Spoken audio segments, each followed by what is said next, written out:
Good morning, children. Now we will start a new lesson.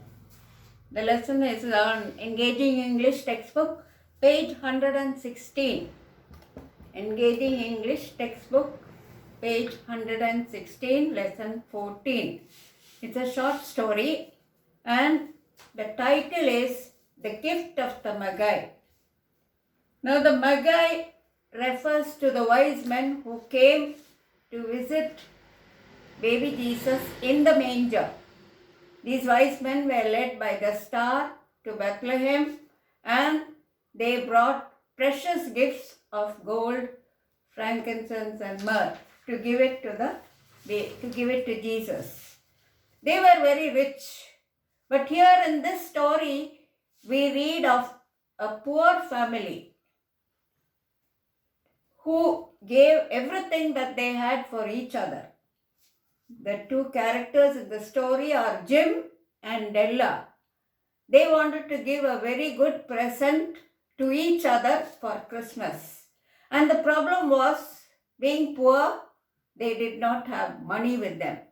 So the story is how they managed to give very good gifts for each other.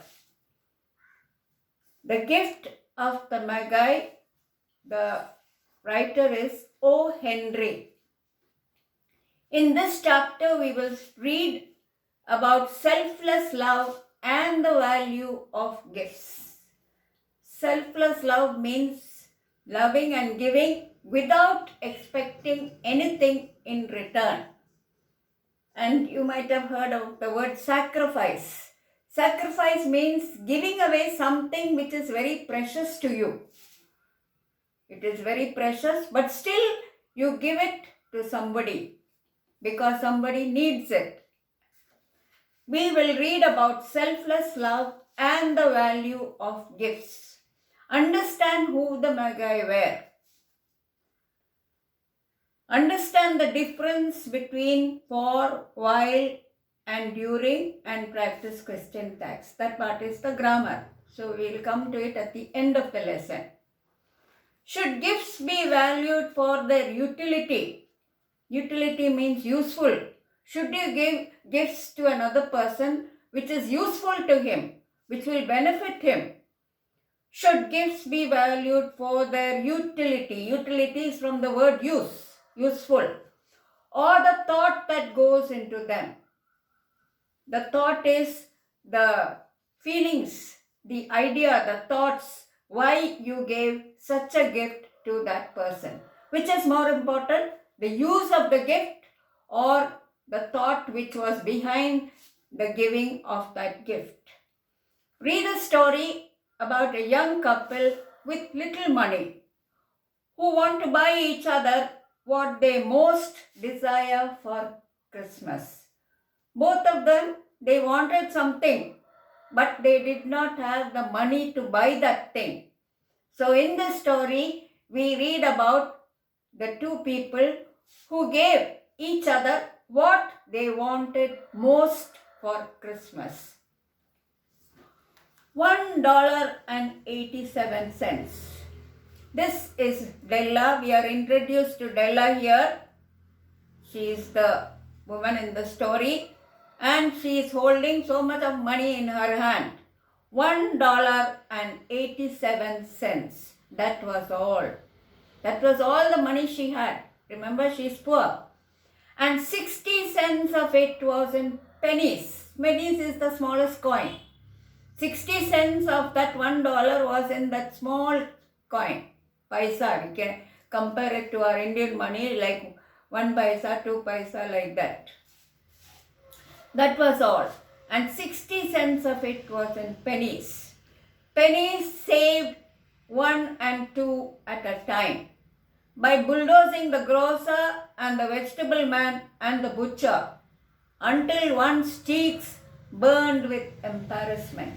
When she went to the shop to buy vegetables, grocer is the man who sells vegetables, butcher is the man who sells meat. So when she went to the shop to buy provisions, she would argue with the shopkeeper to reduce the amount. And maybe he will reduce it by 1 penny or 2 pennies, which is a very small amount. and she used to feel ashamed of arguing and reducing the price before these shopkeepers. And the bulldozing means arguing, persuading, because she wanted to reduce the price to save the money to buy her husband a present. Her husband is Jim. 3 times Della counted it. So once cheeks burned with embarrassment when she tried to reduce the price of things. When she went to the shop to buy things and she tried to reduce the price of things, she felt ashamed of arguing with a shopkeeper to reduce the price. Anyway, being poor and the eagerness to give her husband a good present, she did it, even though she felt ashamed of this. 3 times Della counted it. $1.87. She's very eagerly counting it to see that if there is a little more money in that hand. And the next day would be Christmas. There was nothing left for Della but to flop down on the shabby little couch and howl. She didn't cry, she cried loudly because she was so eager to buy a good present and there is no money in her hand, only $1.87. So notice the word shabby, very old, worn out, torn. The couch is a small type of bed. There was nothing left for Della to do but to flop, to fling yourself, to throw yourself down on the shabby little couch and howl, cry out your sorrow, your disappointment. Della and her husband lived. This is Della. Della and her husband lived in a furnished flat. Furnished flat having some furniture in the house. Flat at $8 per week. In the vestibule below was a letterbox. Vestibule is a room just inside the entrance. The entrance and then the vestibule is the room just in front of that entrance. In the vestibule below was a letterbox into which no letter would go. It needed repair. The letterbox was meant for putting letters, but no letter could be put into it because it needed repair. And they did not have the money to repair it. And an electric button from which no mortal finger could coax a ring. This is the calling bell. How much you press it, the bell won't ring because that also needed repair. So notice the poverty which is brought out. Which no mortal finger means human beings. Mortal refers to human. Immortal is the opposite. That only God is immortal. Which no mortal finger could coax a ring. Coax means make or persuade. So how much you press the calling bell, it won't ring because it needed repair. On it was a card bearing the name Mr. James Dillingham Young. That is his full name. The Dillingham had been flung to the breeze. Flung to the breeze means it had disappeared. It was there at that time when they had little more money. Flung, so it was rubbed off now and they did not have money to repair that also. The Dillingham, that is the word Dillingham, had been flung to the breeze, had been rubbed away from the nameplate. During a former period of prosperity, when James was being paid $30 per week. That was the time he considered himself prosperous. But now his income had reduced by $10. Now when the income was shrunk means reduced. Now when the income was shrunk to $10, the letters of Dillingham looked blurred, not clear. It is rubbed off partially. As though they were thinking of contracting into an unassuming D. Only the D is clear on the nameplate. The rest of the letters are rubbed off. Unassuming means not boastful, not proud, modest. But whenever Mr. James Dillingham Young came home, whenever he came home after his work in the evening, he was called Jim.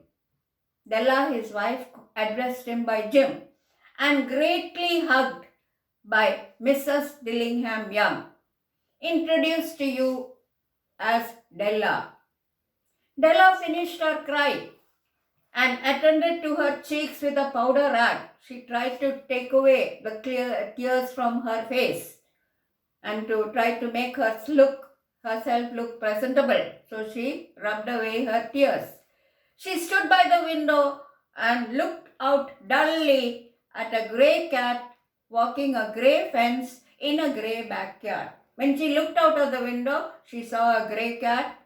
There is a grey fence and the backyard is also colorless. So no colorful things, no cheerful things. Everything is dull, which emphasizes the poverty of these two people. Tomorrow would be Christmas, and she had only $1.87 with which to buy Jim a present. She had saved every penny she could for months. Now this much of money, she had saved it penny by penny for many months. She had saved every penny she could for months. But $20 a week doesn't go far. $20 she has to meet all the expenses of the house. And nothing much can be bought. Nothing much can be saved. Expenses had been greater than she had calculated.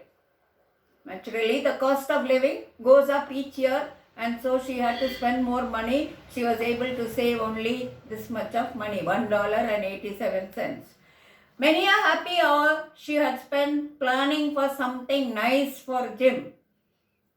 She spent many hours thinking that she would buy Jim a very nice present. In thinking about that, she felt happy because she loved Jim. Something fine and rare, something precious, something which is uncommon, something just a little bit near to being worthy of the honor of being loved by him. He also loved her very much, and to return that love, she wanted to give him something which was worthy of him, which would suit him. So she wanted to give him something costly, something expensive, something which he would consider valuable, because he also loved her very much. There was a mirror between the windows of the room, that you can see it in the picture. There was a mirror between the windows of the room. Suddenly she whirled from the window. She had a thought in her mind. So whirled means quickly she came to the mirror and stood before the glass, thinking something very quickly. She had a thought in her mind. Her eyes were shining. Her eyes before, which were sad, were now bright, happy. Her eyes were shining, but her face had lost its color. Her face looked pale. Rapidly she pulled down her hair and let it fall to its full length. The hat is there on the mirror. So she removed the hat and she let her hair fall down to its full length. It is almost reaching her knees, the hair. Rapidly, quickly, she pulled down her hair and let it fall to its full length.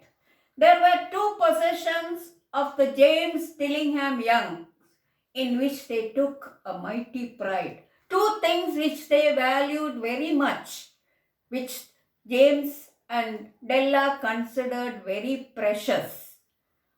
One was Jim's gold watch that had been his father's and his grandfather's. So Jim was very fond of his watch. It was handed down to him by his father, who earlier had got it from his grandfather. And so he considered it a very precious thing.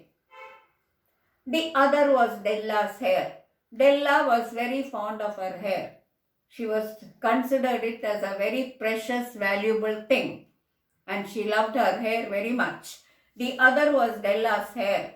Della's beautiful hair fell about her, rippling and shining like a cascade of brown waters. Cascade is a waterfall.